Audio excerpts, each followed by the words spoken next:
Impossible biospikes. They're breaching every sector. Move, move, move. The Zerlock Containment Command Center erupted into full chaos. Alarms screaming, consoles overheating, officers shouting contradictory evacuation orders. Monitors flickered with the jagged holographic outlines of the deadliest monsters in the galaxy. Serpentine, void-skinned, covered in fractal teeth. The deep pits were falling. Again. Commander Kel'Thas slammed 4 claws on the control panel. "Trace the location of the living anomaly. Now!" a technician squealed. Sir, you're not going to believe this." According to YouTube analytics, 98% of viewers are not subscribed. That's a huge number. By subscribing the channel that is completely free, the central screen expanded, stabilizing just long enough to reveal something so violently contradictory that half the room forgot how to blink. A small human woman in office attire sat on a jagged boulder, calmly filling out paperwork. Tiny, soft-featured, hair tied up in a messy bun, and surrounding her, towering Zerlock apex monsters stood frozen like confused statues. Kel'Thas's voice cracked into a scream. "Why is there a human desk clerk inside the most lethal monster cavern?" Xenobiologist Azila shot to her feet so fast she sent data pads scattering. "That's impossible. Humans cannot survive the Zerlock aura. Their nervous systems should have liquefied in under 8 seconds. "Sir," shouted Ginnick's armor trembling, "3 of our elite suppression squads are missing. Their vitals cut out the moment they made visual contact with the beasts." Kel'Thas whipped around. "Then how is the human alive?" The monitors zoomed in. Emma Johnson, according to the pathetic transfer tag floating above her, lifted a stack of forms, squinted at them, and thumbed her comm. Her voice came through crystal clear, chipper, and utterly out of place. "Hi, Command? The printer down here is jammed again. Also, this place could really use a desk. And maybe a chair. My back is killing me." Behind her, a Zerlock Alpha dissolved a slab of metal with a breath. Emma didn't even look up. She nudged the paper against her knee, muttering, "Of course, this happens right when I'm catching up on forms." Azila whispered, horrified. "She isn't even aware she's in danger." Emma finally stood, brushing dust off her pants. One of the monsters shifted, claws extended, fractal spines rising like a nightmare preparing to strike. She snapped her binder shut. Snap! The sound echoed through the cavern like a gunshot. Every officer in the command center flinched. But the monster? It recoiled like it had been shot, skidding backward so fast it slammed into a crystal column and collapsed into a trembling heap. Emma didn't notice. "I swear," she muttered, "if one more form is missing a signature line, I'm writing a complaint." A different monster, one that earlier vaporized a tank, slowly lowered its head as if afraid she might snap the binder again. Azila whispered, "This contradicts every biological principle we've documented." Ginnick's added weakly, "The creature that eats star armor just ran away from office supplies." Kel'Thas slapped the emergency override. "This is Commander Kel'Thas to Galactic High Command, declaring a full extinction level breach. Repeat, extinction level. The beasts have broken containment, squads have fallen, and..." He stared helplessly at the screen. "There is a human civilian in the core chamber who is somehow not dead." High Command shouted back instantly, "Evacuate the sector." "We can't," Kel'Thas roared. "The human is destabilizing the creatures. Accidentally. If she dies, they unleash." A new face appeared on the side feed. Jessica Moore, mid-level human logistics officer, eyes wide with the expression of a person who knew she'd messed up profoundly. Commander? So, funny story. You're going to laugh." Kel'Thas bared fangs. "Try me," Jessica swallowed. "So I might have misclicked on her transfer order." A frozen beat. "You sent her," Kel'Thas thundered, "to the galactic pit of planet killers because of a misclick?" Jessica winced. "Technically, yes." A fresh alarm went off. Multiple monsters were closing in on Emma, and Emma, oblivious, simply sighed. Can someone please come fix this printer before I lose my mind? The Zerlock monsters shifted into a synchronized strike formation, the same maneuver that once wiped out an entire fleet battle group. Their spines crackled, jaws unfolding into nested rings of teeth, void energy curving around their limbs as they prepared the infamous apex pounce. Command braced. Officers hid behind consoles. Gnix whispered a prayer to 12 different war gods. The monsters leapt, and at that exact moment, Emma sneezed. A small, involuntary, mildly annoyed sneeze. The shockwave wasn't visible, but its effects were catastrophic. Every monster midair suddenly veered off course like gravity hiccuped. One slammed into another. Two spun upside down. A third landed on its back and flailed helplessly like a flipped turtle. Azila stared, horrified. But biological laws are reversing around her, Kael'thas yelled. How is a human immune system disrupting a species engineered to hunt supernovae? Emma sniffed and said, Ugh, dusty down here. Deploy suppression drones, Kael'thas barked. Gnix stabbed the activation rune. A swarm of sleek silver drones launched, their anti-predator engines glowing hot, targeting the staggered monsters, except the moment they drifted within 10 meters of Emma, every drone flickered like a dying candle. Holographic displays glitched, engines sputtered. Then the entire squadron dropped straight out of the air like metallic fruit. Gnix shrieked, They were online a second ago. Azila ran diagnostics so fast her claws blurred. No, this can't be. They're malfunctioning only near the human, Kael'thas growled. Explain, scientist. Azila's voice trembled with awe and dread. She's generating some kind of unconscious anti-predatory field, a reality-stabilizing pressure. The harder a creature tries to harm her, the more the universe rejects the attempt. Gnix stared at the ruined drones. That is not a standard human capability. Emma, meanwhile, was tapping a pen against her knee, oblivious. Emma let out a long sigh, then sat cross-legged on the cavern floor as if she were settling in for a picnic instead of being surrounded by nightmare apex horrors. She dumped her stack of forms in front of her and began calmly reorganizing them into neat piles. Okay, she muttered. Priority forms first, requisitions second, and whoever designed these monster-run facilities desperately needs better handwriting. The monsters, towering, void-skinned, apocalypse-class entities, stopped moving entirely. They watched her. One tilted its head. Another slowly lowered its spines. A third crawled closer and sniffed the paperwork like a curious cat. Emma pointed a finger at it without looking up. Sit. The beast, an alpha-class devourer responsible for eliminating at least 5 civilizations, sat, immediately, obediently, like it had been waiting its whole life for someone to give it simple instructions. The command center erupted into chaos. Azila's voice cracked. They're responding to her, like juveniles. She's overriding millions of years of evolutionary predation. Gnix whispered, They're afraid she might reorganize them next. Emma yawned. Seriously, guys, anyone got coffee? My soul is dying. Senior-level alien panic. 200 words. Kael'thas slammed into the central comm platform and connected to the Galactic Apex Threat Council, the highest authority in the sector. Dozens of holographic counselors appeared instantly, already mid-yell. Why were we alerted? Is this a continental collapse event? Report, Commander! Kael'thas gestured wildly at the feed. Monsters are out of control, containment is ruined, and a human civilian is pacifying the Zerlock brood with office behavior. The council chamber fell silent. One counselor squinted. Is she reorganizing paperwork? Azila cut in. She is generating an involuntary stabilizing field. The monsters are imprinting on her.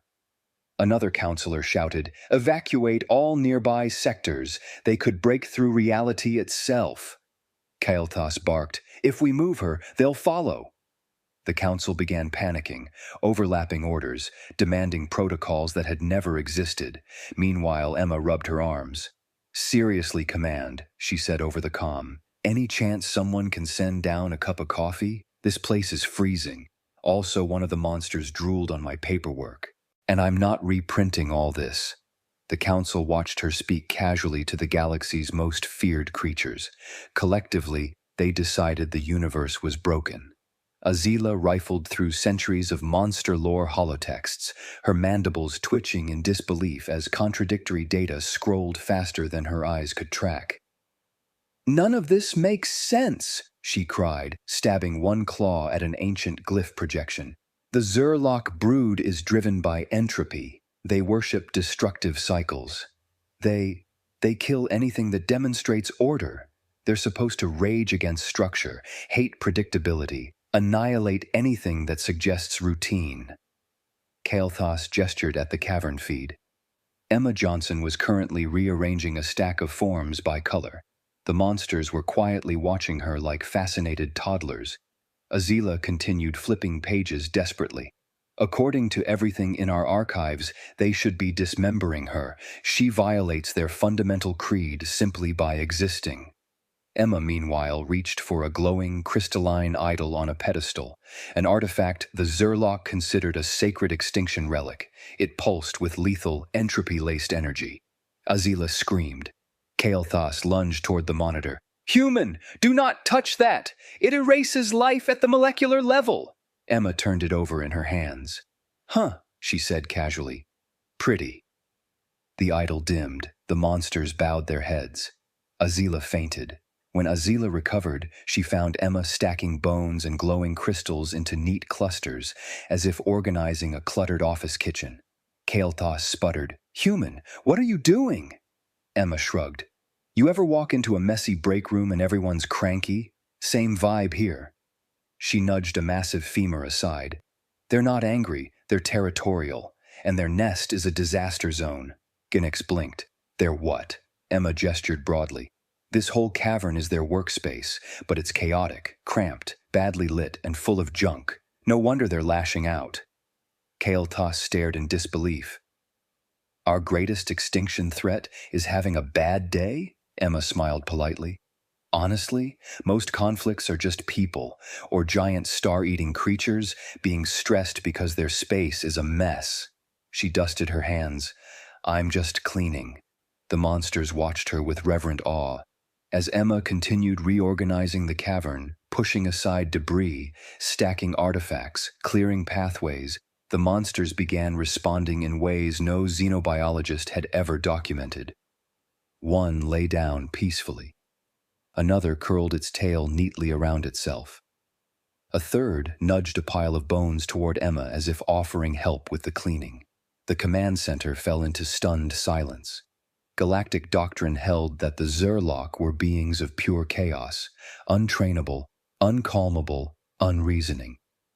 Their aggression was the cornerstone of interstellar threat analysis. Entire military academies were built on the assumption that these creatures would always attempt annihilation. But now, they looked like oversized, obedient animals enjoying the presence of the galaxy's most patient office worker. Azila grabbed the nearest console for support. "This cannot be," she whispered. "Their aggression, all this time, it wasn't cosmic entropy." She swallowed hard. It was stress. Kael'thas sank into his chair. "Our entire civilization has been at war with creatures who just needed better organizational structure." Ginix muttered, "Kill me." A sudden klaxon screamed through the command center. "Super containment field collapse imminent," an officer cried. 30 seconds until total structural failure." Kael'thas barked orders. Azila shouted equations. Ginix tore open a control hatch. Energy surges lit the cavern in violent arcs as monsters tensed, ready to slip into their natural entropy state. Emma glanced at the flickering containment console. She reached over, tapped it once with the side of her hand. Once. The entire stabilization grid hummed smoothly back to life. Readouts flattened. Energy stabilized. Hull integrity jumped from 12% to 104%. Secondary systems corrected themselves, then self-optimized into configurations that physicists had declared theoretically forbidden. Azila's voice trembled. She just fixed a superstructure designed by 20 civilizations. Emma shrugged. The screen froze. I just gave it a little smack. The universe quietly rearranged itself to obey her. Azila stood frozen, her tendrils trembling with the weight of the data streaming across her cranial implants. For minutes she had tried, and failed, to categorize the strange stabilizing effect radiating from Emma. But now, as the last cipher resolved, she finally understood. This is not a personal quirk, she whispered. It is a species-level field, a cognitive order projection phenomenon unique to humans. Emma blinked. Is that bad? Because usually when someone says phenomenon, it's not good. Azila ignored her, too stunned to respond. Holographic diagrams spiraled around her, mapping Emma's influence throughout the cavern. The Zerlock's biochaotic waves, normally impossible to suppress, had flattened into perfectly stable, uniform patterns the moment Emma walked in. Your species generates localized predictability zones, Azila said in awe. Humans impose mental order on chaotic biofields simply by existing. It is unconscious, instinctive, a built-in stabilizer. Emma crossed her arms, confused. So, I'm basically Wi-Fi for calming monsters? Not calming, Azila corrected reverently. You suppress entropy itself. Emma shrugged. Neat. Want help sorting the rest of this mess? This place looks like someone fired half a city through a blender. To Azila, that sounded less like casual human sarcasm and more like divine understatement. Across the chamber, every alien officer stared at Emma with the same expression, a horrifying mix of awe, fear, and bureaucratic regret. Their entire species classification database flickered as emergency re-ranking protocols reshuffled evolutionary hierarchies. We misclassified them, whispered Commander Threx, antennae drooping. Humans were filed under mid-tier bipedal opportunistic omnivores. Azila slammed the updated hologram onto the central display. Correction, they fit the criteria for order-class stabilizers, a category reserved for beings capable of nullifying chaos-class entities. She pointed at Emma, who was currently moving a stack of debris like she was reorganizing a garage. And she pacified a Zerlock by simply walking into the room. Mutters spread through the ranks. She didn't even mean to. She wasn't trained. She thought it was a workplace hazard. Threx clutched his head. We didn't bring an operative. We brought the one species the universe underestimated into oblivion. Emma cracked her knuckles and surveyed the ruined cavern. Okay, everyone, look alive. We're doing an emergency cleanup. Station managers, form a line. If you don't have a line, make one. The word line alone nearly made the aliens faint. She moved through the cavern with the energy of a mildly annoyed office administrator, transforming catastrophe into structure with terrifying speed. She repositioned broken pillars like filing cabinets, sorted bioreactive debris into neat piles, taped off hazard zones, and even dragged a few dazed Zerlock larvae into an improvised nap corner. The Titan Zerlock, once a roaring apocalypse beast, was now curled up like a massive scaly house cat, rumbling softly in its sleep. Emma draped a tarp over it. There. Cozy. The aliens watched in a state that exceeded shock and approached religious awakening. She reorganized the battlefield, one whispered, into a workplace efficiency grid. And the monsters are sleeping? Azila swallowed. We are witnessing the human ability to impose administrative order on chaos itself. Their office mindset is a weaponized evolutionary adaptation. Commander Threx bowed his head. We never stood a chance. The council convened within minutes, issuing a new emergency directive with the solemnity of rewriting the laws of physics. All high-risk chaos zones must include at least one human.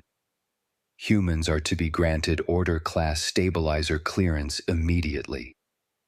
Do not, under any circumstances, allow them near interstellar bureaucracy. They will reorganize it. Emma, Unaware she had just been classified as a strategic resource, signed the paperwork thrust into her hands. "So, desk reassignment?" she asked. Azila nodded gravely. "Your workstation is now beside the Titan Zerlock." Emma glanced at the snoring behemoth. "Right next to the giant sleeping space lizard?" "Great. Does it shed?" The council stared at her, this tiny creature who had tamed a monster by existing, and unanimously decided humankind was both the universe's greatest miracle and its most confusing threat. By the end of the cycle, entire military divisions across the galaxy were rewriting their procedural manuals at a speed previously thought impossible outside of wartime. The new doctrine, tentatively titled Human-Inspired Organizational Strategies for Chaotic Environments, spread faster than the Zerlock plague beasts ever had. Officers marched across training yards carrying color-coded clipboards, sticky notes, and laminated workflow charts. Some even wore Earth-style lanyards for cultural authenticity. The strangest discovery came from the monster handling departments. When exposed to human office supplies, specifically staplers, paper stacks, or Emma's personal favorite, a labeled binder, Chaos-class creatures across multiple star systems displayed measurable reductions in aggression. One division reported that a rampaging abyss leviathan halted mid-charge when presented with a neatly arranged desk set. Azila explained the phenomenon with a straight face. Human objects radiate structured intent. Monsters associate them with order. Commander Threx nodded gravely. Then outfit every front line with cubicle kits. If office supplies are weapons now, we must arm ourselves accordingly. And so the galaxy prepared for its strangest new era, one where staplers were classified as entropy suppression tools, and humans were officially the highest-ranking organizational force known to interstellar science. Emma brushed dust off her uniform. "Okay, cool, crisis solved, monsters asleep, universe stabilized. Now, can I finally get my actual desk job?" Kael'thas, draped in ceremonial armor and kneeling dramatically, held out a glowing blade. "Emma of Earth. By right of conquest over chaos itself, we wish to knight you." "Nope," she said, gently pushing the blade away. "Hard pass. I don't even like being the birthday girl at work." Kael'thas blinked, looking personally devastated on behalf of 10 royal bloodlines. "But you brought peace to a Titan beast." "I also reorganized your cavern," Emma replied. "Trust me, the second one took more effort." Azila patted Kael'thas sympathetically. "Humans do not seek ceremonial elevation. They seek dental benefits," Emma pointed. "Exactly. Now someone please process my job transfer before I end up supervising another apocalypse." Later, in a private data chamber, Azila sifted through readings that made her feel both enlightened and slightly nauseated. Emma was no anomaly. The human species consistently produced the same stabilizing effect, subtle, pervasive, and dangerously influential. She activated a secure channel. "Council members, listen carefully. Humans are not merely compatible with chaotic ecosystems, they reshape them.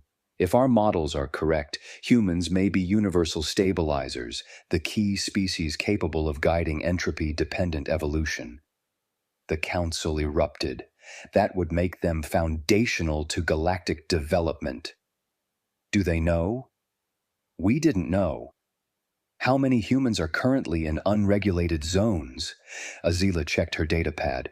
"Approximately all of them. Most are unsupervised. Some are wandering entirely without protective oversight."